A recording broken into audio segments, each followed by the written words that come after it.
بسم اللہ الرحمن الرحیم۔ السلام علیکم ورحمۃ اللہ وبرکاتہ۔ جی پیارے دوستو، آج میں آپ کو ایسے پودے کے بارے میں بتانے جا رہا ہوں جو صدیوں سے حکماں کا محبوب اور طبی دنیا کا راز رہا ہے۔ یہ اسگندھ ہے، جی ہاں، وہی جادوئی پودا جسے دنیا ویٹانیا سومنیفرا یا اشوگندھا کے نام سے بھی جانتی ہے۔ یہ پودا دیکھنے میں عام سا لگتا ہے، لیکن اس کی تاثیر غیر معمولی، اس کی خوشبو میں شفا اور اس کی جڑوں میں طاقت چھپی ہوئی ہے۔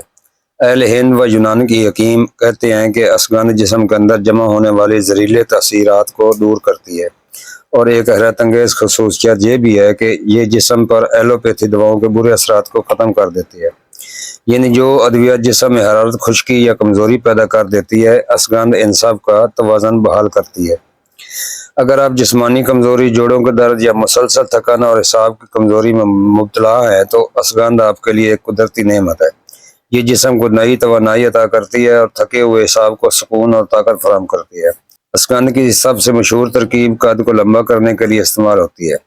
اس کی خشک شدہ جڑیں لے کر باریک پیس لیں اور روزانہ 1 چمچ صبح و شام نیم گرم دودھ کے ساتھ استعمال کریں۔ چھوٹا چمچ، ٹی اسپون جسے کہتے ہیں، وہ استعمال کرنا ہے۔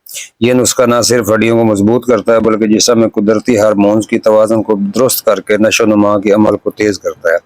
یہ دوا ہر عمر کے افراد کے لیے مفید ہے، خاص طور پر نوجوانوں کے لیے جو جسمانی کمزوری یا قد کی رکی ہوئی نشو و نما کا شکار ہو۔ اس کا مسلسل استعمال چہرے پر تر و تازگی، دل و دماغ میں سکون اور بدن میں ایک نئی زندگی پیدا کرتی ہے۔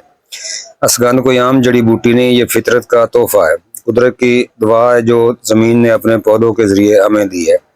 اس کا استعمال ہمیشہ اعتدال کے ساتھ کریں اور بہتر یہی ہے کسی ماہر حکیم کی نگرانی میں استعمال کریں تاکہ اس کی تمام فوائد محفوظ طریقے سے حاصل ہو۔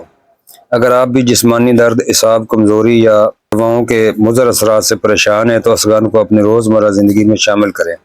یقین مانیے قدرت کبھی خالی ہاتھ نہیں چھوڑتی، بس ہمیں اسے سمجھنے اور اپنانے کی ضرورت ہے۔ اللہ تعالیٰ آپ سب کو صحت، تندرستی اور سکون قلب عطا فرمائے، آمین ثم آمین۔ آپ سب کا دوست حکیم طارق جوید، ماہر نباتات و کشتہ جات، والسلام۔ اللہ حافظ۔